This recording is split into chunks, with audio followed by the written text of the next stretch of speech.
Hammaga assalomu alaykum. Sizlar bilan ijtimoiy tarmoq faoli bloger Sardor Suyun. Ayni damda siz noodatiy tarzda Sardor Suyun kanalidagi shu videoni tomosha qilyapsiz. Bu videomiz noodatiy tarzda olinyapti, ya'ni 95 gradus gradusda. Fikringizni qoldirib o'ting. Biz bugun sizlar bilan 365 kunda 365 ibratli hikoya kitobini qancha bo'lsa-da o'qib eshittiramiz. Sizlar tinglaysizlar, bu yangi challenge. Biz boshladik. 1-yanvar. Kutilmagan joydan kelgan rizq. Bir kishi oilasini boqa olmas darajada qiynalib qolibdi. Ming harakat qilsa ham pul topa olmadi. Kunlarning birida ayoli, "Dadasi, biz juda och qoldik. Chiqib biror narsa topib keling. Ochlikdan o'lib qolishimiz mumkin" deb shikoyat qilibdi. Haligi kishi bir qarindoshnikiga borib qarz so'radi. U, "Uyimizda pul yo'q, lekin biroz aynigan baliq bor. Shuni olib ketavering" dedi. Aynigan baliqni olib uyiga yo'l olibdi. Uyga olib borib ichini tozalayotib, qimmatbaho durga ko'zi tushib qolibdi. Darhol uni olib bozorga olib boribdi-da, bozorda 1000 dinor, ya'ni 1000 ta oltin tangaga sotibdi va qarindoshiga pulni olib borganda qarindoshi, "Men faqat sizlardan o'z nasibamni olaman" debdi va pulning oz qismini olibdi. U kishi birgina aynigan baliq tufayli boy bo'lib hayoti iziga tushib ketibdi. Hikoya qilinishicha, Ibrohim ibn Adham ovqat yeb o'tirar edi. Shu payt oldiga bir mushuk kelibdi va unga bir parcha go'sht tashlabdi. Mushuk esa go'shtni yemasdan tishlab olib chiqib ketibdi-da. Ortidan kuzatib borishsa, u go'shtni bir uyaga tashlabdi. Ibrohim ibn Adham yaqinroq borib qarasa, ko'zi ko'r ilon turgan ekan. Shunda u kishi, "Ey dushmanlarni ham bir-biriga bo'ysundirib qo'ygan zot, sen barcha ayb va nuqsonlardan poksan" debdi. Qissadan qissa. Inson o'ziga belgilangan rizqning kelishiga chindan ishonishi kerak. Rizq uni unutmaydi va qayerda bo'lsa ham topib keladi. Qiyinchiliklar qanchalik ko'p bo'lmasin, shodlik ayyomi albatta kelgusidir. Faqat buning uchun biroz harakat qilish kifoya. Keyingi hikoyaga o'tamiz. Ochko'zlik qilmang. O'rmonda o't o'nalar kamaygani sababli hamma hayvonlar qiynalib qolibdi. Bir kuni kechasi karkidon uyiga o't, yem-xashaklarni ko'p miqdorda yig'ib xursand bo'libdi va hayvonlar ichida ovqatdan tanqislik mavjud. Yomg'ir yog'ishi ham kechikayapti, o'tlar ham kam qolgan. Endi mazza qilib yashayman, qiynalmayman debdi karkidon. Ertasi kuni tongda kiyik uyqudan turib yegani hech narsa topa olmadi. Qo'shnim jirafada ochligimni ketkazadigan biror narsa bo'lsa yaxshi bo'lardi deb uning eshigini taqillatibdi. Jirafa uni yaxshi kutib olibdi. Kiyik, "Men juda xijolatdaman, ochligim uchun keldim. Mabodo yeyishga ozroq o't yoki xashak topilmaydimi" debdi. Jirafa ko'ziga yosh olib, "Jonim bilan qo'shni, lekin men ham kechadan beri yegani hech narsa topa olmayapman. Yur, biror narsa qidirib ko'ramiz" debdi. Ikkala qo'shni yemish qidirib yo'lga chiqishibdi. Maymunning uyidan o'tayotib, undan ham ovqat so'rashibdi. U ham o'zida ozgina banan borligini va ortiqcha yegani hech narsasi yo'qligini aytib uzr so'rabdi. Kiyik aytdi, "Yuringlar, qo'shnimiz karkidonning oldiga boramiz." Ikki qo'shni och holda karkidonning uyi tomon boribdi va eshigini taqillatishibdi. Karkidondan yegani o't so'rashibdi. Lekin u talmovsirab, "Menda qanday qilib ovqat bo'lishi mumkin? Yomg'ir yog'may qolgani va o't o'lan kamligini o'zlaring ham bilasizlar-ku" debdi. Kiyik va jirafa holdan to'ya yana yo'lda davom etishibdi. Dengiz bo'yiga borib suv ichishmoqchi bo'lishibdi. Shunda dengiz otchasini ko'rib qolibdi va unga, "Biz kechadan beri hech narsa yeganimiz yo'q. Yomg'ir yog'may qo'ydi. Shuning uchun o't kam" deyishibdi. Dengiz otchasi ularga suv o'tlaridan olib chiqib beribdi va boshqa hayvonlarni ham yordamga chaqiribdi. ular quruqlikdagi do'stlari uchun suv o'tlarini yig'ib berishga kelishibdi. Barcha hayvonlarni chaqirishibdi. Suv hayvonlari imkoni qadar ko'proq suv o'tlaridan yig'ishga kirishibdi. Ammo och qolgan hayvonlar ularni yeb, jon saqlabdilar. Bir necha kundan keyin yomg'ir yog'ib, o't o'manlar chiqdi. Karkidon to'plab qo'ygan ozuqalar esa yomg'irda qolib, chirib, ichidan mikroblar paydo bo'la boshladi. Karkidon esa ularni yeb kasal bo'lib qoldi. Hayvonlar yomg'ir yoqqanini bayram qilish uchun to'planishdi. Karkidon esa yo'q edi. Barcha hayvonlar uni ko'rish uchun uyiga boribdi. Karkidon chiqib ularni uyiga taklif qildi. Hayvonlar nima uchun yomg'ir yog'sa ham tashqariga chiqmaganini so'raganlarida Karkidon yig'lab: "Sizlar yaxshi qo'shnisizlar, men esa yomonman. Mening ortiqcha o'tlarim bo'la turib, sizlarga bermadim. U achib qoldi va kasal bo'lib qoldim. Ortiqcha o't meni boshqalarga muhtoj qilmaydi deb o'ylagandim. Lekin hozir anglab yetdimki, hayot to'kin sochlikdan ham, qiyinchilik damlarda ham do'stlar, yaqinlar hamjihat bo'lishi kerak ekan", debdi. Shunda hayvonlar ikkiga bo'linishibdi. Bir qismi Karkidonni tabibga olib borishibdi, qolganlari esa uyni tozalab, havosini almashtirishibdi. Karkidon tuzalgandan so'ng do'stlari bilan yangi o'tlar chiqqanini bayram qilish uchun o'rmonga qaytib keldi. Qissadan hissa. Kishi doim do'stlariga yordam qo'lini cho'zishi kerak.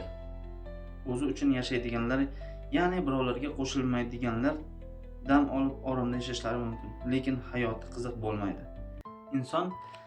Inson baxillik qilmay atrofdagilarning yaxshilik qilish, xato qilganini kechirishi lozim. Endi navbatdagi hikoyaga o'tamiz. Umr xatosi. Somi ismli bola otasi bilan bozorda ketib borardi. Orqasidan bir kishining "Men hisobda adashdim. Ha, men hisobda adashdim" deganini eshitdi. Orqasiga qarasa, juldir kiyim kiygan yosh katta chol turardi. Somining otasidan pul so'radi. Otasi unga ozroq pul berdi. U chol yurib yana "Men hisobda adashdim" derdi. Uyga kelgach, Somi qariyaning aytgan so'zlarini o'ylay boshladi. Nima uchun aytilgani sababini topa olmadi. Otasining oldiga borib, otasidan so'radi: "Bozorda biz uchratgan cholni eslayapsizmi?" Otasi "Ha, eslayman" dedi. Uning tinmay "Men hisobda adashdim" deganini eshitdim. "Otajon, nima uchun bu so'zni doim qaytarib yuradi bu odam?" Otasi bu savolga shunday javob berdi: "Men senga nima bo'lganini aytib beraman. Qani tingla. Uzoq yillar oldin shahrimizga boshqa yurtdan 20 yoshli yigit ishlab pul topish uchun kelgan edi. U kecha kunduz qiynalmay ishladi. Yillar o'tib eng boy odamga aylandi. Uning savdosi yurishib, harakatlari tufayli yaxshi natijaga erishdi. Yashash uchun o'ziga qasr qurdi. Oradan yillar o'tdi. U uylanmadi. 50 yoshga kirdi. Ishlari, savdo-sotig'i turli yurtlarga tarqaldi. Bir kuni qasrda o'tirib o'ziga o'zi: "Men umrimni mol-dunyo to'plashga sarfladim. Oila qurish, farzand haqida o'ylamadim. Ushbu behisob boyligimni kimga qoldirib ketaman? Yashasam yana 80 yil umr ko'rarman. Shuning uchun pullarni o'zimga sarflayman" dedi. U pullarni orqa oldiga qaramasdan ishlatib beribdi. 10 yil deganda esa bor bo'ldi, tamom bo'ldi. So'ng mulklari, do'konlari va ulardagi narsalarni ham sota boshladi. Qasrdan boshqa hech narsasi qolmadi. U hamma narsasini sotib tugatib bo'ldi. Yumushlarga yaramay qoldi, ammo yashashda ham davom etaverdi. Keyingi yilda do'stlari, tanishlarining yordami evaziga yashadi, ammo ular ham o'lib ketdi. Shunday qilib u 90 yoshga kirdi. Pul oladigan hech qanday tanish bilishchi og'aynilari qolmadi. Hozir u 100 yoshga kirgan va hali ham tirik. Shuning uchun bozorlarda tilanchilik qiladi va tinmay "Men hisobda adashdim" deb yuradi. Qissadan hissa. Inson hayoti davomida muvozanatni saqlay bilishi lozim. Hayotining barcha qismini faqat mol-dunyo to'plab yoki ishlamasdan boshqalarning sadaqasini kutib o'tirishga vaqt sarflash yaxshi emas. Yana shuni yodda tutish lozimki, inson qachon o'lishini hech qachon bilmaydi. Axir o'zbek xalqida bitta hikmat bor: yotib yeganga tog' ham chidamaydi. Endi keyingi hikoyaga o'tamiz. Otaga toat qilish kerak. Bir maymun o'zining kichik bolasi bilan birga yashar va uni juda yaxshi ko'rardi. Ba'zan o'zi bilan tashqariga olib chiqar, gohida uyda qoldirardi. Kichik maymun esa o'zini yovvoyi hayvonlardan himoyalashni bilmasdi. Otasi bir kuni uni kichik bolasiga eshikni hech kimga ochmasligini tayinlab, yegulik qilib chiqib ketdi. Bolasi uyda zerikib ketibdi. Derazadan tashqariga yurgan hayvonlarni kuzata boshladi. O'sha atrofda yurgan ayyor tulki uni ko'rib qolib, tutib yemoqchi bo'libdi. Otasi uyda bor yo'qligini bilish uchun uning oldiga kelib, maymunchaga qarabdi-da: "Men otangning do'stiman. Uni ko'rmoqchi ekanimni ayt, chiqsin" debdi. Shunda maymuncha unga qarab: "Otam uyda yo'q, yugurib olib kelgani ketgan." Shunda tulki unga: "Uni ichkarida kutsam bo'ladimi?" debdi. Maymuncha unga javoban: "Yo'q, menga yo'qligida eshikni ochmaslikni tayinlagan." Tulki bunga javoban: "Otang nima uchun bunday qiladi?" debdi. Maymuncha: "Chunki men hali kichkinaman" desa ham qo'ymay, yana tulki uni gapga solibdi. "Otang bu ishi bilan seni o'yinlardan, hayotdan zavq olishdan mahrum qilibdi. Sen chiqib boshqa hayvonlar bilan o'ynashing, mustaqil ekanligingni ko'rsatishing kerak" debdi. Shunda maymuncha: "Siz to'g'ri aytasiz, amaki" dedi. Tulki unga javoban: "Endi tushundingmi? Ichkariga meni kiritsanmi?" debdi. Maymuncha: "Albatta, hozir eshikni ochaman" debdi. O'sha vaqtda maymun bolasi eshikni ochmoqchi bo'ldi, lekin eshik qattiq berkitilgan edi. Ocha olmabdi. Derazaga qaytib kelibdi-da, shunday debdi: "Eshikni ocha olmayapman, amaki" debdi tulkiga qarab maymuncha. "Unda tashqaridan sindiraman" debdi tulki. "Yo'q, unday qilmang. Otamning jahli chiqadi." "Otangning jahli chiqmaydi, axir u mening do'stim-ku" debdi tulki ayyorlik bilan. Tulki eshikni sindirishga harakat qildi, lekin kuchi yetmadi. Juda qattiq g'azablandi, chunki oson qo'lga kiritishi mumkin bo'lgan o'lchasidan ayrilishi mumkin edi. Ochligi bois unga yemoqchi bo'lgan maymunchaga qaradi, so'laklari oqib ketdi. Maymun so'radi: "Amaki, nimaga menga bunday qarayapsiz?" dedi. Jiyan, seni yaxshi ko'rganim uchun eshikni ocha olmadim. Derazadan sakray qol, o'zim seni aylantirib kelaman" debdi ayyor tulki. "Yo'q, otam chiqmasligini buyurgan" deyishiga qo'ymay, yana tulki gapida davom etdi. "Yana otang haqida gapiryapsanmi? O'yin, kulgi va baxt seni kutib turibdi tashqarida. Zerikarli hayotni yig'ishtir. Seni o'zim ko'z qorachig'iday ehtiyot qilaman" dedi. Maymunning bolasi uning so'zlariga ishonibdi va derazadan sakramoqchi bo'lib turgan edi. Tulki unda pastda poylab turardi. Shu payt otasi kelib qoldi va "Derazadan sakrama bolam" dedi. Tulki qocha boshladi. Maymun bolasi tulkiga: "Amaki, otam keldi. Nima uchun qochib ketyapsiz?" deb baqirdi. Shunda maymun o'z bolasidan so'radi: "Nima uchun derazadan sakramoqchi bo'lding, bolaginam?" "Anavi do'stingiz bilan o'ynamoqchi edim" dedi tulki. Maymuncha: "U mening do'stim emas, sening amaking ham emas. U ayyor tulkidir. U seni yemoqchi bo'lib kelgan."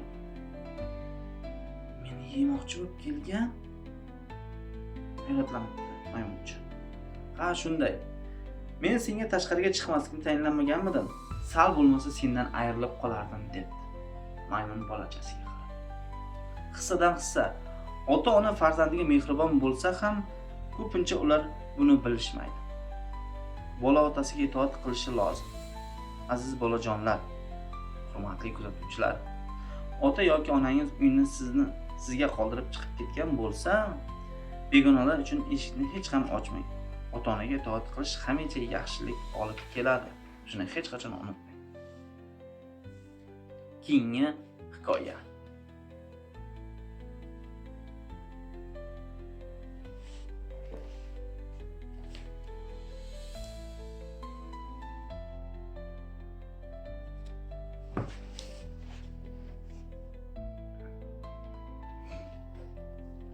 Ikki do'st.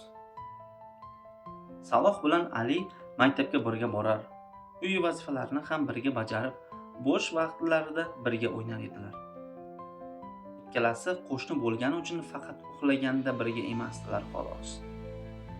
Tong otsa ikkalasi birga maktabga ketar edi. Ikkalasini isi juda kuchli do'stlik rishtalari bilan bog'ladi. Ular bir-biridan ajralishni xayoliga ham keltirmas edilar. Salohga otasi va qarindoshlari yaxshi o'qigani uchun sovg'alar berishdi. Do'stlarga ularning ichida o'yinchoq poyezd juda ham yoqib qoldi. Ko'p poyezdni o'ynab, kech kirganini ham bilmay qolishar. Maktabga borib dars tugashi bilan darrov qaytib yana birga o'ynar edilar. Kunlarning birida maktabdan qaytgandan so'ng Salohning uyiga poyezdni o'ynagani kelishdi. Ali poyezdni olayotganda qo'ldan tushib sinib qoldi. Saloh juda qattiq xafa bo'ldi va do'stiga qayta gapirmaslikka qaror qildi. Ali atayin qilmagan bo'lsa ham qilgan ishidan juda xijolat bo'lib yurardi. Endi ikkisi maktabga borar, bir-biri bilan ko'rishmas, salom ham bermas edi. Shunday qilib ular bir necha kun arazlab yurishdi. Maktabda musobaqa bo'lsa ham birga qatnashmayman dedi ikkovi ham. Saloh keyinchalik do'stidan arazlab yurishga bitta o'yinchoq poyezd arzimasligini anglab yetdi. Ali ham ichidan kechirim so'rab yarashib olmoqchi edi. Birinchi bo'lib Ali kechirim so'radi. Saloh, mendan xafa bo'lgansan va meni kechirmaysan deb qo'rqib yurganim debdi. Ali unga shunday javob qaytardi. Sen mening do'stim bo'lsang, bir-birimizdan qanday uzoqda yurishimiz mumkin? Men so'nggi vaqtlarda birga dars qilmaganimiz, birga o'ynamaganimizdan juda qiynaldim. So'ng musulmon o'z do'sti bilan 3 kundan ortiq uchrashmay, bir-biridan yuz o'girib yurishi halol emasligi, ularning yaxshisi birinchi bo'lib salom berganidir. deyilganini esladim, debdi. Shu tariqa ular yarashib olishdi va musobaqaga birga tayyorgarlik ko'rishdi va so'nggida g'olib bo'lishdi. Hissadan hissa. Inson dunyoda yolg'iz yashay olmaydi. U bilan birga yuradigan, xursandchilik va g'amlariga sherik bo'ladigan do'sti bo'lishi lozim. Dunyo do'stlarining bir-biridan arzlab yurishga arzimaydi. Urushib qolgan ikki kishining yaxshisi avval salom berganidir yoki avval kechirim so'raganidir deyilgan. Hayotda juda muvaffaqiyatga erishishni istasangiz, 3 ta narsani to'g'ri tanlashingiz kerak. Shu 3 ta narsadan biri do'stlikdir. Yana biri yaxshi kasb, yana biri esa juft halol. Chunki ham do'stni, ham kasbni, ham juft halolni to'g'ri tanlasangiz, shunda sizning hayotingiz juda chiroyli va havas qilarli bo'ladi. Endi esa davom etamiz. Keyingi hikoya. Yetim Ahmad. Podshohning xodimlaridan biri saroy eshigi oldiga chaqaloq tashlab ketilganini ko'rdi va podshohga xabar berdi. Podshoh uni ko'rib, yuragi achishdi va oilasiga qabul qildi. Ahmad deb ism qo'ydi. Bolakay juda ziyrak va epchil bo'lib, voyaga yetdi. Shu bois podshoh saroy ishlarini Ahmadga topshirib qo'ydi. Kunlarning birida podshoh Ahmadga topshiriq berdi. Topshiriqni bajarishga ketayotib, Ahmad bir cho'ri va xodimning xazinadan tilla o'g'irlayotganini ko'rib qoldi. Bundan qattiq qo'rqib ketgan xizmatkorlar undan podshohga aytmasligini iltimos qilishdi. Ahmad faqat qayta o'g'irlik qilmasliklari sharti bilan ularni kechirdi. Ahmad xazina eshigini berkitishga harakat qildi, lekin xonaning qulfi buzilgan edi. Temirchining oldiga borib yangi eshik yasatdi va uni hech kim ocha olmaydigan qilib berkitib qo'ydi. Cho'ri esa siri fosh bo'lishdan qo'rqib to'g'ri podshohning oldiga borib yig'lay boshladi va unga: "Men yetim Ahmadning xazinadan mol o'g'irlayotganini ko'rdim. U mendan hech kimga xabar bermasligimni so'radi va xazina eshigini tuzatish uchun temirchining oldiga ketdi", debdi. Podshoh qattiq darg'azab bo'lib, cho'rning gapini tekshirib o'tirmasdan Ahmadni qatl qilmoqchi bo'ldi va xizmatkorlarning boshlig'iga: "Agar oldinga bir lagan kumush so'rab borgan odamni yuborsam, uni qatl qil", dedi. Birozdan so'ng Ahmadni chaqirdi va falonchining oldiga borib bir lagan kumush so'ra, keyin menga olib kel debdi. U podshohga itoat qilib yo'lga tushdi. Xodimlardan biri kumush tangalarni olib kelish uchun xazinadan mol o'g'irlagan xodimni jo'natib yubordi. Borib kumush so'ragan mahal esa uni qatl etishdi. Podshohning oldiga xodim qatl qilingani haqida xabar keldi. Ahmad esa sog' salomat edi. Shunda podshoh Ahmaddan nima bo'lganini so'radi. U bo'lsa o'tgan barcha voqealarni aytib berdi. Podshoh yana Ahmadga ishonch bildirib, muhim vazifalarni unga topshirdi va Ahmad umrining oxirigacha halol bo'lgan baxtli, saodatli hayot kechirdi. Qissadan qissa: inson to'g'ri yo'lda yurar ekan, ishlari o'z-o'zidan to'g'rilanadi. Biror musibatga uchrasa ham Yaratgan najot beradi. Shunday ekan, halol yashashda davom eting, hurmatli kuzatuvchilar. Endi keyingi hikoyaga o'tamiz. Umar ismli bir yigit ota-onasi bilan birga yashar edi. Ammo ular juda kambag'al bo'lib, Umar boshqa mamlakatga pul topish uchun safar qilibdi. U yerga dengiz orqali borar edi. Bir yil davomida ishlab halol pul topibdi va uyi tomon kemadagi yo'lga chiqdi. Charchab uxlab qolgan mahal to'satdan bir kishining ovozi eshitildi. "Menga hamma pullaringni berasan, yo'qsa o'ldiraman" dedi bir kimsa. Shunda Umar: "Xudodan qo'rq, men bu pullarni bir yil qiynalib topganman. Oilamdagilar qiynalib qolishgan. Ularga olib borishim kerak. Bermasang o'ldim" deyaverdi. "Mayli, yarmini ola qol. Qolganini esa oilam uchun qoldir. Hammasini olaman" dedi. "Xudo haqqi, senga hech narsa bermayman. Xohlaganingni qil. Bu pullar halol. Shuning uchun menga Yaratganning o'zi kifoya qiladi" dedi. O'g'ri pichoqni chiqarib Umarga o'qtaldi. Shunda ayolga kelmaydigan ish sodir bo'ldi. Oyoq bosishi bilan kema yog'ochdagi mix o'g'rining oyog'iga kirib, pichog'i ham tushib ketdi. U orqa chiday olmay baqira ketdi. Umar tezda mixni oyog'idan chiqarib oldi va qonni to'xtatdi. O'g'rining jarohatini dastro'mol bilan bog'lab qo'ydi. O'g'ri Umarning qilgan ishini ko'rib yig'lab yubordi va "Men seni bir necha soniya oldin o'ldirmoqchi bo'lsam ham, menga qilayotgan yaxshiligingni qara. Men seni kechirib yubordim" dedi Umar. "Lekin endi bu ishingdan qayt. Bilib qo'yki, harom mol insonga dunyo va oxiratda foyda bermaydi" dedi Umar. O'g'ri qilgan ishlariga tavba qildi va to'g'ri yo'lga qaytdi. Umar ham to uyiga yetguncha uning jarohatiga qarab, yana yaxshilik qilishda davom etdi va uyga qaytib, uylanib, baxtli, saodatli hayot kechirdi.